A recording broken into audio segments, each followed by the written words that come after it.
આજે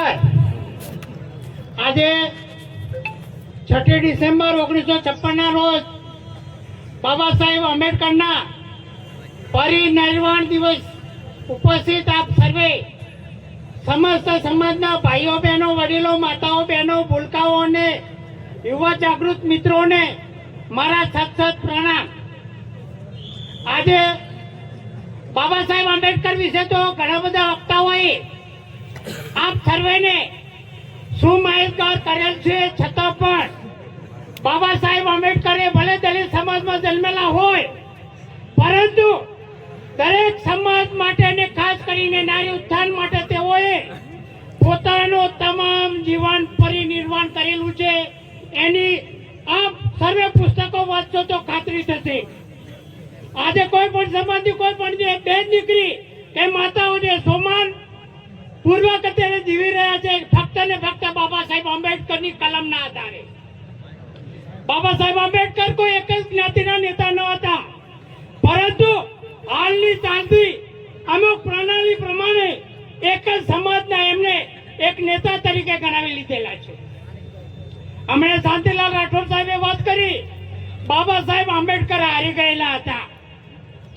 દુઃખદની વાત એ છે કે ત્યારે પણ બાબા સાહેબ આંબેડકરના શબ્દો એક જ હતા, હમે તો અપનોને લૂંટા, ગેરોं में कहा दम था, मेरी किस्ती थी डूबी जहां पानी कम था। બાબા સાહેબ આંબેડકરને હરાવવા માટે જેટલો અભણ લોકોએ સહકાર નથી આપેલો, એટલો મારા સમાજના જેને કહેવાય કે બીજાના ખોળે બેસી ગયેલા પેશવાઓના, જેને કહેવાય કે માહિતીગાર, અંગ્રેજોના માહિતગાર એવા લૂંટારાઓના લીધે બાબા સાહેબ આંબેડકર હારેલા હતા। એ હારેલા નહીં પણ એક ચિનગારી આપીને ગયેલા છે। જ્યારે અંગ્રેજોએ ભારત ઉપર ચડાઈ કરવાની થઈ ત્યારે પ્રથમ મહારાષ્ટ્રમાં આવેલા હતા। આપ સર્વેને ખબર હશે કે 1/1858 ભીમા કોરેગાંવ જ્યારે મહાર સમાજના અમુક મજદૂરિયા લોકો જે કાર્ય કરતા હતા ત્યારે અંગ્રેજો એમને મળ્યા તો કે અમે તમને નોકરી આપીએ, પણ નોકરી શું આપીએ તો કે તમારી જોડે શક્તિબળ વધારે છે, એટલા માટે તમે અમારી સાથે સૈન્યમાં જોડાઈ જાઓ। પરંતુ કે સૈન્યમાં તો અમે કરીશું શું, અમે તો બધા અંગૂઠા છાપ છીએ। ત્યારે એવું કહ્યું, આપણે પેશવાઓ સામે લડવાનું છે। પેશવાનું સૈન્ય 28,000 નું હતું, મહારકોમ 500 હતા। હાલના ડોગલા રાજનેતાઓ કે જે કદી ઘોડિયામાં પણ હમણાં રોયો નહીં હોય એ એવું કહેતો હોય કે 56 ની છાતી, એટલે 28,000 પેશવાઓને 500 મહારોએ માર્યા હતા। એકના ભાગમાં 56 જણા આવે એની કોમના અમે છીએ। જિગ્નેશ મેવાણી એક અમારો મેઘવંશી છે, હું પણ એક મેઘવંશી છું।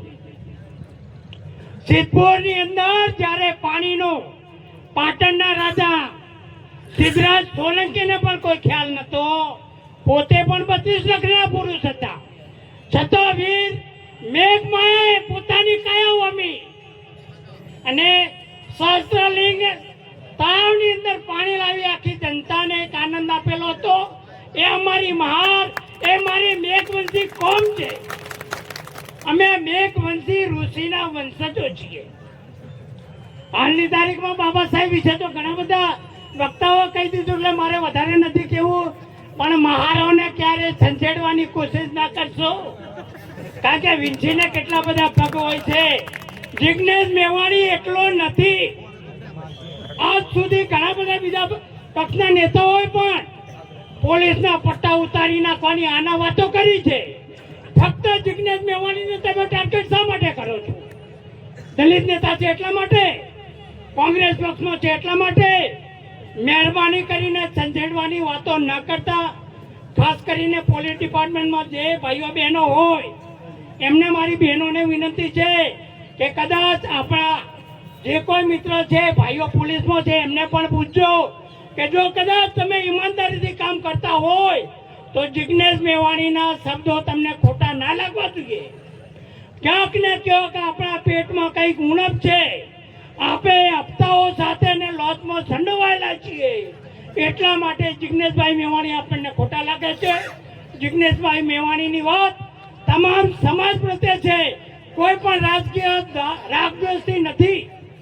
આજે બાબા સાહેબ આંબેડકરના પરિનિર્વાણ દિવસ નિમિત્તે સર્વ સમાજને એક મારી અપીલ છે, વિનંતી છે કે કોઈ પણ સમાજનો દીકરો આવા ખોટા વ્યસનોમાં હોમાઈ ન જાય, એને જાગૃત કરવાની આપણી તમામ વડીલોની ફરજ છે.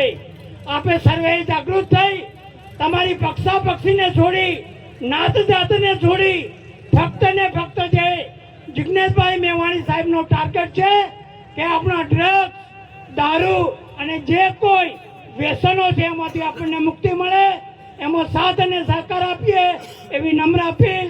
જય ભીમ, નમો બુદ્ધાય.